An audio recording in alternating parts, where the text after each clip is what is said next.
Okay, bismillahirrahmanirrahim. Assalamualaikum warahmatullahi wabarakatuh. Alhamdulillah, setelah lebih 4 bulan saya meninggalkan negara dan meninggalkan Malacca juga lah in a way. Secara fizikal, bila border dibuka dan saya baru kembali dan baru habis tamat kuarantin wajib 7 hari. Dan sebenarnya perjalanan pergi ke luar negara tu kita pada awalnya memfokus kepada pengembangan Brainy Bunch luar negara. Kita participate beberapa exhibition, tapi bila sampai ke Turki sebenarnya kita melihat peluang yang cukup besar, yang mana kita mungkin tak tahu pun kekuatan yang ada dekat Turki itu yang kita boleh gunakan dekat Malacca. Jadi kita alhamdulillah dalam tempoh 4 bulan kita berjaya set up 4 jenis perniagaan dekat sana. Kita dah lancarkan Tiamo versi cafe di Istanbul yang pertama, dan so far ni alhamdulillah hari-hari memang penuh, dan mendapat sambutan luar biasa daripada of course orang Malaysia sendiri dan juga masyarakat daripada orang Turki sendiri. Dan sebab tempat kita buka tu tempat turis, tempat memang foreign traveller daripada France, daripada banyaklah England dan sebagainya. Dan bila dia orang try kita punya Tiamo tu, dia orang memang sukalah. Especially kita punya taufa, sebab taufa ni ada kat Malaysia je. Jadi this is I think the first taufa dekat luar negara lah. Dan yang kedua, kita berjaya ambil alih satu tadika di Istanbul dan jadikan dia tadika Brainy Bunch. Alhamdulillah, sekarang dalam proses tim kita daripada Malaysia dah sampai, tengah buat proses training untuk kita tukar kurikulum kepada Brainy Bunch, dan target kita by bulan 8 ni kita akan fully Brainy Bunch system lah. Itu berada di Istanbul juga. Dan yang ketiga, kita ambil alih satu hotel dan jadikan Malacca Istanbul Hotel.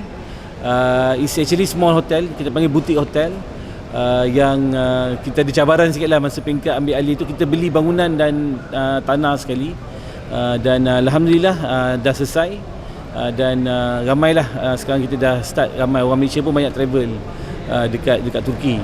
Dan bisnes keempat yang kita dah berjaya establish is kita dah start bisnes import dan eksport. Sekarang ni cuma eksport daripada Turki ke Malaysia lah, ataupun daripada Malaysia kita import barang-barang Turki. Kita ada lebih 10 kontena, ada yang dah sampai, ada yang on the way. Tapi dalam Malacca, antara benda yang paling besar sekali dekat nombor 4 ni lah, yang mana kita akan transformkan tawaran-tawaran kita dekat Malacca ni menggunakan 80% produk-produk daripada Turki. Dari segi Malacca Grocer contohnya, kita dah lancarkan satu projek kita panggil Turki Best. So yang mana consumer boleh mendapat pendapatan sampingan dengan berbelanja dan mengajak orang belanja. Sebelum ni kita buat kempen pindah belanja, tapi dia cuma dapat bantu kita dalam perjuangan saja. Tapi kali ni you pindah belanja dalam kita punya so-called ekosistem, you akan dapat pendapatan, dan bila you promote, orang lain yang promote pakai link you tu pun akan dapat pendapatan.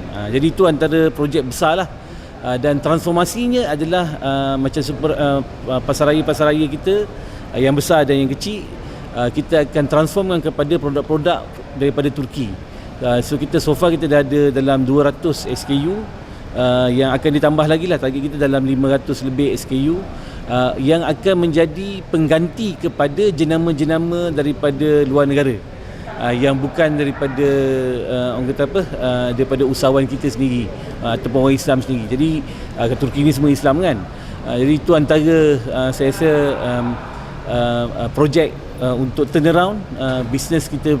Setelah kita pun baru je nak rebuild balik lah daripada hampir tahun ketiga dah kita menghadapi pandemik ni. Dan kalau ikutkan kita dah paralyzed ni kan. Tapi alhamdulillah dengan trip Turki tu saya rasa kita dah ada enough artillery lah, enough kekuatan yang akan tawarkan kepada khususnya orang-orang kita dekat Malaysia satu produk kualiti yang cukup tinggi dengan harga yang lebih menarik daripada apa yang ada pada pasaran.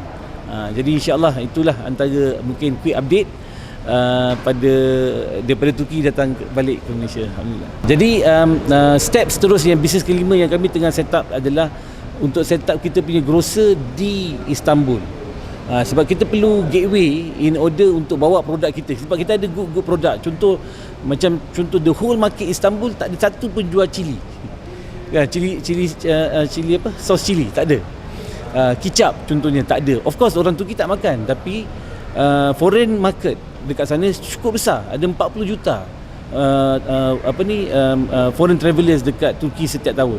Dan targetnya by in the next few years akan mencecah 50 juta. Saya kat sana tu memang orang ramai sangat lah, orang terlalu ramai. Istanbul saja 25 juta orang. 7 juta adalah warga asing, tak termasuk turis. Yang tinggal orang dia dekat dalam 18 juta macam tu kan. So memang orang ramai, cukup ramai. Jadi kita kita sedang mula, kita dah ada working relationship dengan distributor warehouse dekat sana untuk bawa produk Malaysia. Diorang pun dah minta dah produk-produk dari Malaysia. Cuma kita ni tak banyak produk yang kita produce kan. Tapi yang mana yang dah ada kat Malacca, kita dah identify beberapa yang kita akan bawa ke Turki. Yang ni yang bisnes kelima lah untuk kita bawa pula produk Malaysia ke Turki. Jadi kita adalah the exchange of from Malaysia ke Turki. Produk yang kita tak ada, yang sebelum ni kita import daripada US ke, daripada Europe ke, sekarang kita import daripada Turki, insya-Allah.